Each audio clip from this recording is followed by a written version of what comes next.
Hello everybody and welcome back to the channel. Today we're going to be talking about two of the best Fantastic Four omnibus and maybe even the best Fantastic Four run ever. Earlier this week, Disney announced that they are officially doing a Fantastic Four movie that's going to tie into the Marvel Comics cinematic universe. So I figured right now is a good time to go over one of the most influential Fantastic Four storylines of all time, and that would be Fantastic Four by John Byrne in omnibus form. So I hope you guys enjoy this overview of these two omnibus, and if you like what you see, please make sure you like, share, subscribe, and hit that bell for notifications. Let's get started on this.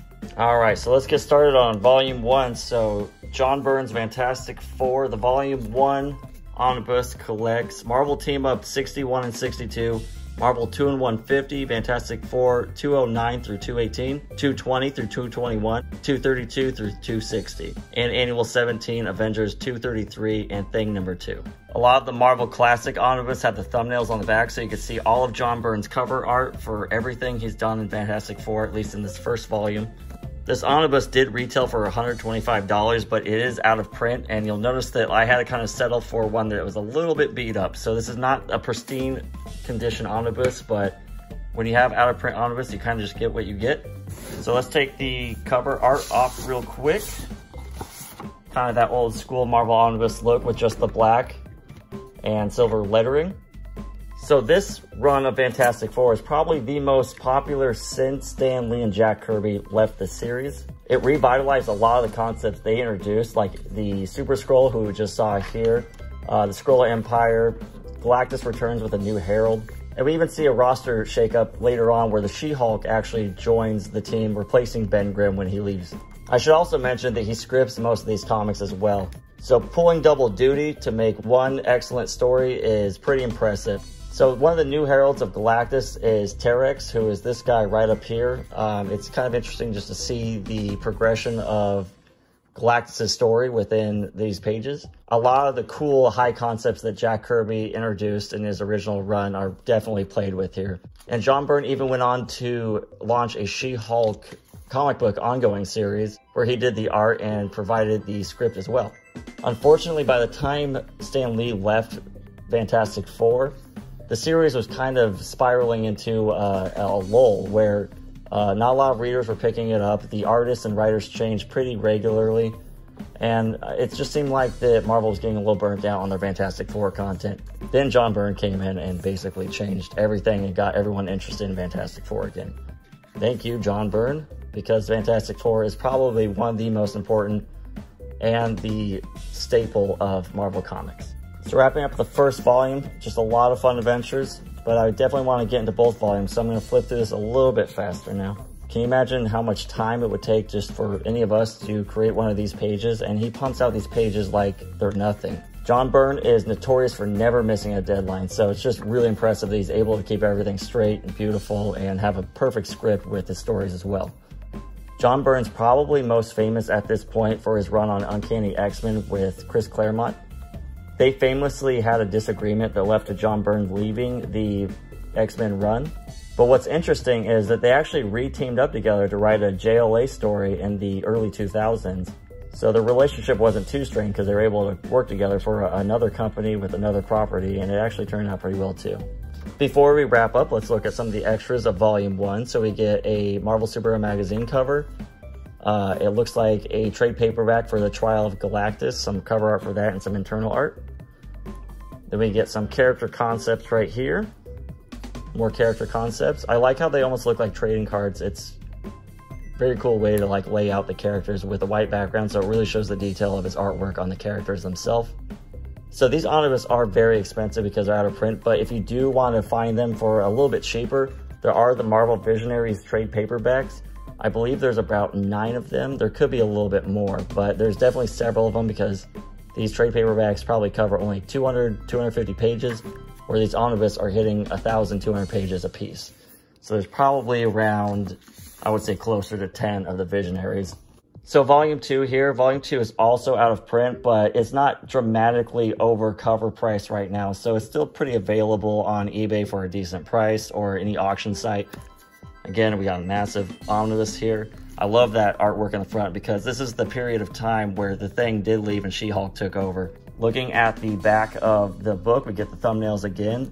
So let's take a look at what this contains. This contains Fantastic Four 261 through 295, Annual 18 and 19, Alpha Flight 4, Thing number 10 and 19, Avengers Annual 14, and some material from Secret Wars 2, Marvel Illustrated 26 through 34, What If 36, and What the number 2 and 10. Along with Thing number 7, Fantastic Four Roast, and Fantastic Four Special Edition number 1. So that's a lot of extra content in there. I'll leave it a little bit closer to the camera if you want to freeze it. This omnibus retail for 125 bucks, but again, it is going to be a little more expensive than that for right now until they do a second or third printing of this. Taking the cover off, we get a little bit different of lettering on here, a little bit more modernized. All right, let's pop this baby open. This is kind of cool. This is the same cover art that's used for the Thing Classic Volume 2. So it does contain some of the issues from that. There's a lot of comic packed into this book.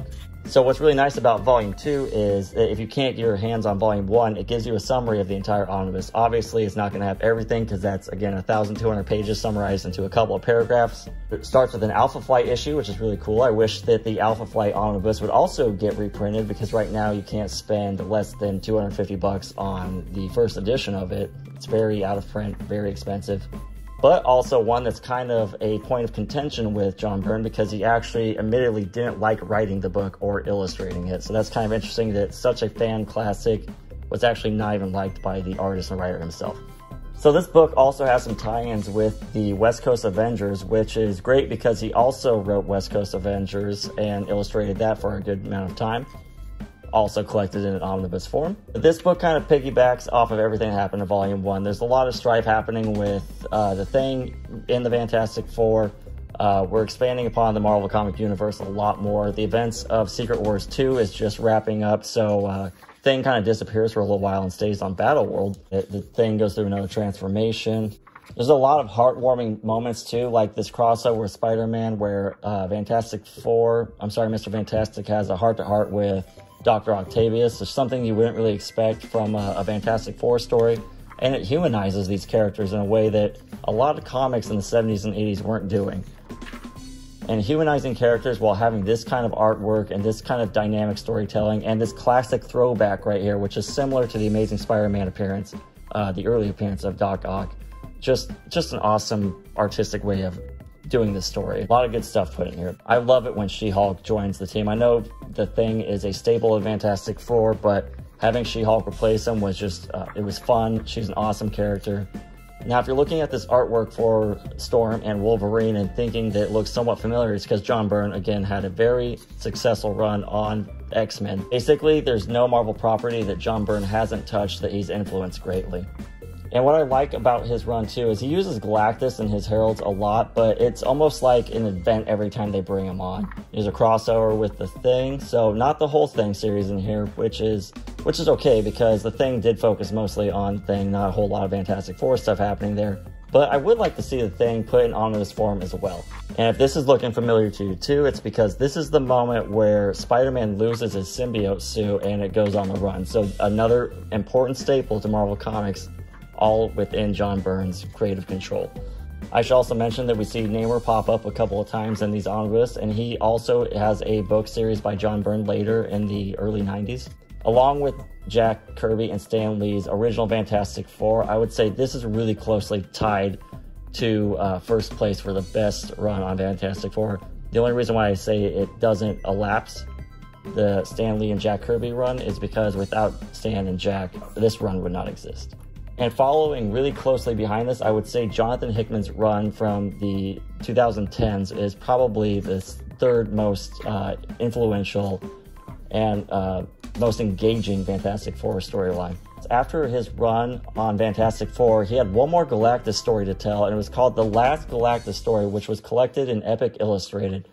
So this was a line of books that was more mature-based and less kid-friendly, but not really strictly for adults.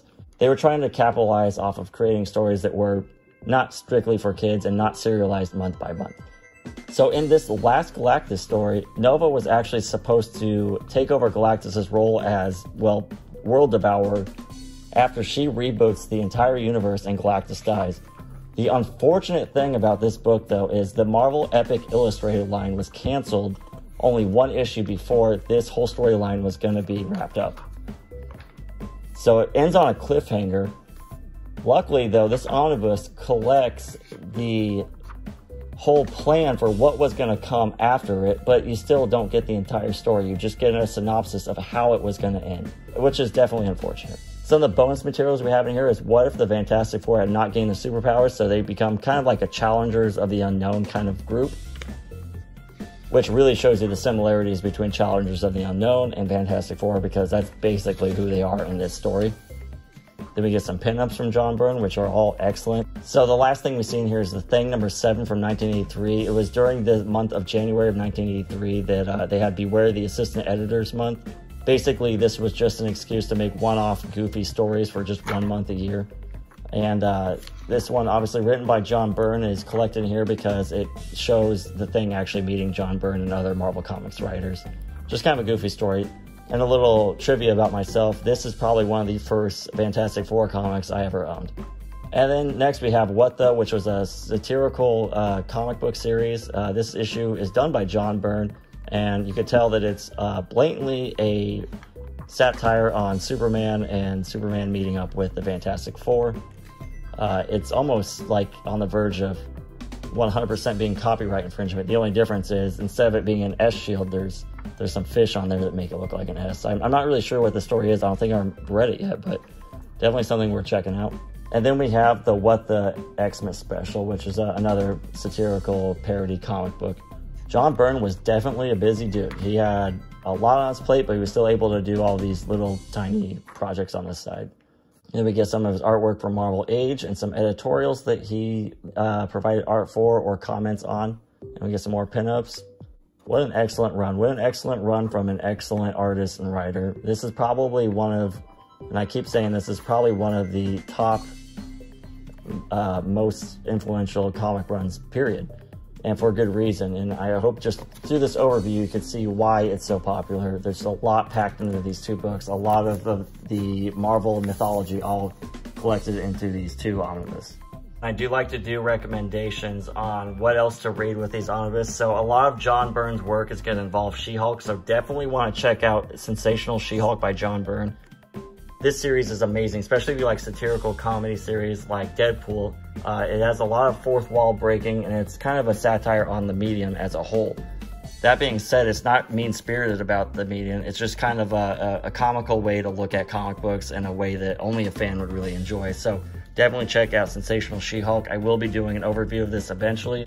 I'm going to be doing an overview of this series eventually because I do have the Dan Slott one as well. So I just kind of want to do a She-Hulk Omnibus-centric video sometime in the near future. My next recommendation is going to be Avengers by John Byrne. So if you enjoyed WandaVision, a lot of the stuff that happened in WandaVision actually came from this. The stuff like Vision becoming a little bit more soulless and taking on the white costume. Seeing Wanda become a little bit darker. And just a lot of the themes we see from minor Avengers characters, a lot of those storylines kind of converge here in this really awesome Avengers Omnibus. My next recommendation is going to be Spider-Man by John Byrne, solely because there is a bunch of Marvel team-up stuff in this omnibus that he did with Chris Claremont and Bill Manilow. So having a bunch of cool creators team up to do a cool creative team-up book is definitely worth checking out. There's also a lot of other things that he did with Spider-Man, like Spider-Man Chapter 1 and even some of the Amazing Spider-Man reboot from the year 2000 is in here. So definitely worth checking out if you're a Spider-Man fan and a John Byrne fan. So that's a wrap on John Byrne's work for Fantastic Four. I really hope you guys appreciate these omnibus overviews. These are two of the most essential omnibus, in my opinion, for any omnibus collector. So definitely give it a shot. If you can't find an omnibus form, definitely look for it in digital, the Visionary editions, or if you can, single issues. Even if you're reading just part of John Byrne's Fantastic Four run, I'm sure you'll enjoy it. Thank you guys again for watching. If you do like what you see, please make sure you like, share, subscribe, and share this with other comic book enthusiasts just like us. If you have any comments you want to give me about recommendations for other videos in the future, please make sure you leave them in the comment section. And time to jump off the Omnibus.